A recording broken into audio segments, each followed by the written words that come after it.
सुप्रभात विद्यार्थियों, हम पढ़ रहे थे पाठ दूसरा आलसी तिम्मा, जिसके लेखक है M.R. शिवशंकर। यह एक कहानी है, मैंने बताया था आपको, और हमारा ये आधा पाठ हो चुका था। आज आगे का आज हम पढ़ेंगे। क्या हमने पढ़ा था कि एक दादी रहती है, बूढ़ी दादी रहती है, और उसका पोता कौन रहता है? आलसी तिम्मा रहता है। देखिए पिक में, फोटो में दादी और आलसी तिम्मा है ये।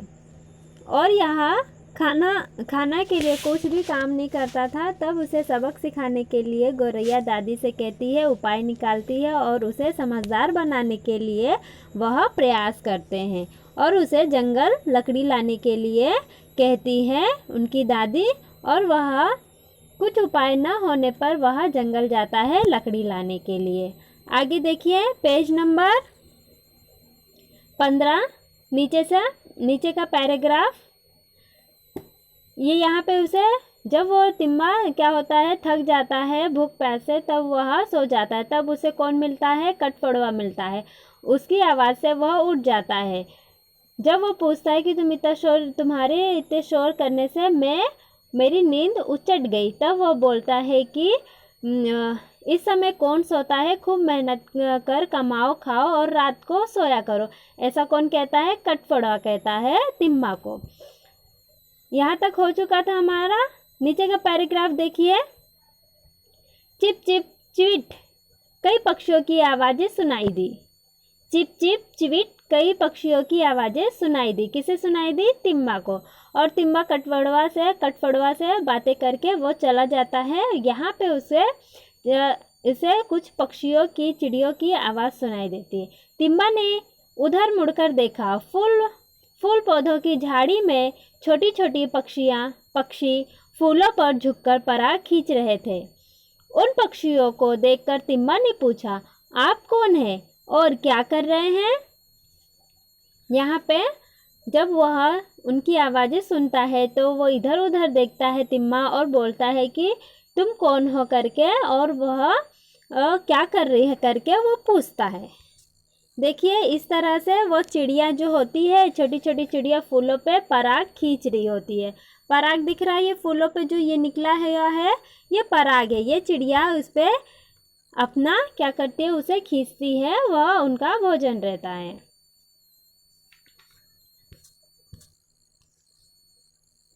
आगे देखिए, हम गाने वाली पक्षी हैं। अब वह पूछता है कि तुम क्या कर रही हो, क्या आप कौन है करके। तो वो बताते हैं, चिड़िया बोलती है, हम गाना गाने वाली पक्षी है। चुप बैठने से थोड़ी पेट भरता है, हम फूलों पर उड़कर पराग पीते हैं। इतने छोटे आकार के पक्षी है, लेकिन पेट भरने के लिए कितना श्रम करते हैं। अब देखिए यहाँ पे तिम्मा ने कहा, अब वो अपना परिचय देती है चिड़िया की, हम गाना गाने वाले पक्षी है, चिड़िया है, और पेट चुप रहने से पेट थोड़े भरता है, हम फूलों पे उड़कर पराग पीते हैं, तब जाके हमारा पेट भरता है। तो वो क्या सोचता है तिम्मा, इतने छोटे आकार की पक्षी है, लेकिन यहाँ अपने पेट भरने के लिए कितना श्रम करते हैं। श्रम का अर्थ होता है मेहनत, कितना ज़्यादा मेहनत करते हैं। ऐसा किसने कहा? तिम्मा ने कहा। तिम्मा और आगे बढ़ा। अब वो और आगे जाता है। उसने देखा पौधों की झाड़ी में एक लंबी पूंछ वाली पक्षी ट्विट ट्विट की आवाज़ के साथ पौधों के पत्तों के बीच रेशों की सिलाई कर रहा था। अब वो आगे और बढ़ता है तो देखता है पेड़ पौधों में लंबी पूंछ वाली, ये देख रहे हैं आप चित्र में, ये देखिए लंबी पूंछ वाली एक जो चिड़िया होती है, वो पत्तों के बीच में क्या करती है? पत्तों के बीच में रेशों से सिलाई कर रही होती है। अब तिम्मा यहाँ पूछता है, तुम कौन हो? इन पत्तों को इस तरह सी क्यों रहे हो? अब वो पूछता है कि तुम कौन हो और इस पत्ते को इस तरह से सी क्यों रहे हो? तो वो बताती है, देखिए यहाँ पे चिड़िया बताती है कि मैं दर्जी पक्षी हूँ, अंडा देने के लिए मैं घोंसला बना रही हूँ। देखिए यहाँ पे वह क्या बोलती है कि मैं दर्जी पक्षी हूँ और अंडा देने के लिए मैं क्या कर रही हूँ, घोंसला बना रही हूँ। वाह रे, एक मुट्ठी भर इसका आकार नहीं, इतना अच्छा सिलाई कर रहा है। ऐसा कौन कहता है? उसने सोचा। तिम्मा ने ऐसा सोचता है तिम्मा कि यह मुट्ठी भर भी, इसका मुट्ठी का अर्थ होता है मुट्ठी, जो हमारा जो हाथ होता है उसे हम जो उंगलियां होती हैं हम उसको बांध लेते हैं तो वो मुट्ठी बन जाती है। तो वो बोलता है, सोचता है कि मुट्ठी भर इसका आकार भी नहीं है और ये इतना अच्छा सिलाई कर रही है। फिर वह तालाब के पास गया। अब देखिए कहाँ जाता है तिम्मा। तालाब के पास गया। कबूतर से भी छोटा एक पक्षी वहाँ पानी पर उड़ रहा था। सफ़ेद और काले रंग वाला यह पक्षी अपने अपने दोनों पंख बंद कर पानी में डूब गया। जब पक्षी पानी से बाहर निकला तो उसकी लंबी चोंच में एक मछली थी। वह एक चट्टान पर बैठकर खाने लगा। वह वकराज था। एक कबूतर से भी छोटा आकार का पक्षी रहता है, सफ़ेद और काले रंग वाला। कौन रहता है? वकराज रहता है। और वो क्या करता है? अपने पंख को बंद करके क्या करता है? पानी में डूब जाता है। और वह पानी में से बाहर जब आता है तो अपनी चोंच में एक मछली पकड़ के लाता है और वह चट्टान पर बैठकर खाने लगता है। और ये सब कौन देख रहा होता है? ये सब तिम्मा देख रहा होता है। और लेकिन फिर वो बोलता है ये कौन है? तो वो कौन रहता है? वकराज। अब जानते हो? ये है, देखिए, इसे कहते हैं। आगे लास्ट पैराग्राफ है, ध्यान दीजिए। संसार का हर जीव अपना पेट भरने के लिए श्रम करता है। मैं इतना बड़ा हो गया हूँ, फिर भी अब तक दादी माँ के हाथ का अन्न खा रहा हूँ।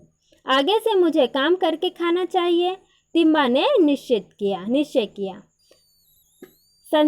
अब वो सोचता है तिम्मा कि संसार में हर जीव अपना पेट भरने के लिए श्रम करता है। श्रम का अर्थ होता है मेहनत करता है। हर जीव मेहनत करता है और मैं इतना बड़ा हूँ और अब तक क्या कर रहा हूँ? दादी के हाथ से ही अन्न खाता हूँ। आगे से मुझे भी क्या करना होगा? काम करके खाना खाना चाहिए। ऐसा कौन सोचता है? तिम्मा सोचता है। और वह निश्चय करता है कि अब मैं ऐसा ही करूँगा, काम करके ही खाना खाऊंगा। ऐसा कौन कहता है? निश्चय करता है तिम्मा। तालाब का पानी पेट भर पीकर उसने काफ़ी लकड़ियाँ काट ली और उन्हें उठाकर घर ले आया। उस दिन से वह खूब श्रम करता, दादी माँ की मदद करता और सभी से प्रशंसा पाता।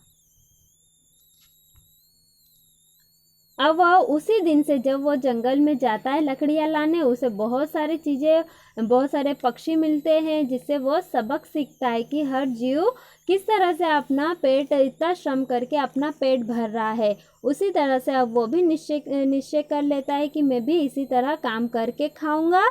और तो फिर वह तालाब में पेट भर पानी पी लेता है और लकड़ियाँ काट के क्या करता है? उन्हें उठाकर अपने घर ले जाता है। देखिए फोटो देखिए, लकड़ियाँ काट के वह घर जा रहा है और वह वो बहुत ज़्यादा मेहनत करने लगता है और अपनी दादी की हर काम में मदद करता है और सभी से प्रशंसा पाता है।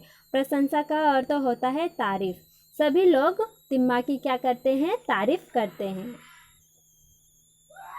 आपका यहाँ पे पाठ खत्म हुआ। इसके सही उत्तर पर निशान लगाइए। कोष्टक से शब्द चुनकर इस स्थान की पूर्ति कीजिए। एक वाक्य के उत्तर लिखिए। ये आपको करने हैं।